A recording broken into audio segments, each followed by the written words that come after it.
नमस्कार दोस्तों, मैं हूं आपका दोस्त मुकेश कुमार। राष्ट्र की बात यूट्यूब चैनल में आप सभी का स्वागत है। दोस्तों, आज हम बात करेंगे भारतीय इतिहास के सबसे बड़े आंदोलन के बारे में, जिसका नाम है भारत छोड़ो आंदोलन। ऐसा माना जाता है कि यह भारतीय स्वतंत्रता आंदोलन का सबसे आखिरी और सबसे बड़ा आंदोलन था, जिसमें सभी भारतीयवासी ने एक साथ बड़े स्तर पर भाग लिया और कई जगह समांतर सरकारें भी बनाई। यह आंदोलन ऐसे समय प्रारंभ किया गया जब दूसरा विश्व युद्ध जारी था और देश के नागरिक स्वतंत्रता के प्रति जागरूक हो चुके थे। 14 जुलाई 1942 को वर्धा में कांग्रेस की कार्यकारिणी समिति ने अंग्रेजों भारत छोड़ो आंदोलन का प्रस्ताव पारित किया एवं इसकी सार्वजनिक घोषणा से पहले 1 अगस्त इलाहाबाद प्रयागराज में तिलक दिवस मनाया गया। 8 अगस्त 1942 को अखिल भारतीय कांग्रेस के बम्बई के ग्वालियर टैंक मैदान में हुई। भारत छोड़ो आंदोलन को अगस्त क्रांति के नाम से भी जाना जाता है। इस आंदोलन का लक्ष्य भारत से ब्रिटिश साम्राज्य को समाप्त कराना था। यह आंदोलन भारतीय स्वतंत्रता संग्राम के दौरान काकोरी कांड के ठीक 17 साल बाद 9 अगस्त 1942 को गांधी जी के आह्वान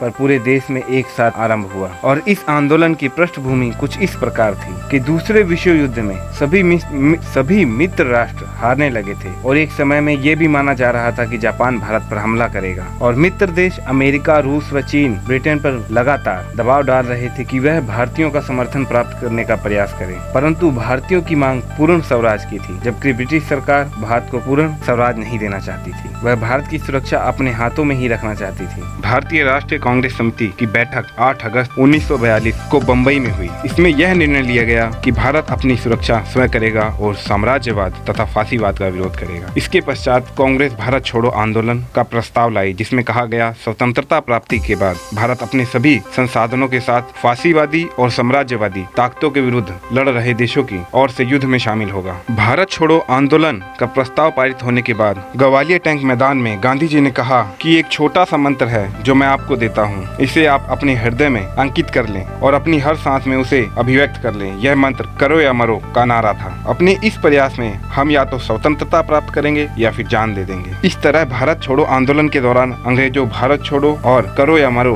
भारतीयों का नारा बन गया। और इसी दौरान ब्रिटिश सरकार द्वारा रात को 12 बजे ऑपरेशन जीरो ओवर के तहत सभी बड़े नेता गिरफ्तार कर लिए गए और उन्हें देश के अलग अलग भागों की जेलों में डाल दिया गया। गांधी जी को पुणे की आगा खां पैलेस में रखा गया तो अन्य सदस्यों को अहमदनगर दुर्ग में रखा गया। और इसके विरोध में भारतीय जनता ने देश के प्रत्येक भागों में हड़ताल और प्रदर्शन का आयोजन किया। प्रमुख नेताओं के जेल चले जाने के बाद नेतृत्व का अभाव हो गया, पर उस समय अरुणा आसफ अली ने 9 अगस्त 1942 को ग्वालियर टैंक मैदान में तिरंगा फहराकर आंदोलन को गति दी। तो जयप्रकाश नारायण, राम मनोहर लोहिया, अचेतु पटवर्धन, इन सभी नेताओं ने भूमिगत रहकर आंदोलन का नेतृत्व किया। पर ब्रिटिश सरकार की हिंसक कार्रवाई की प्रतिक्रिया भी लोगों में गुस्से की तरह फूटने लगी और इसमें सभी गतिविधियां हिंसा में बदल गई। लोगों ने सरकारी संपत्तियों पर हमला शुरू कर दिया, रेलवे पटरियों को उखाड़ दिया, डाक व तार व्यवस्था को अस्त व्यस्त कर दिया और सरकारी इमारतों पर तिरंगा फहराने लगे। बिहार के पटना में सचिवालय पर तिरंगा फहराने के दौरान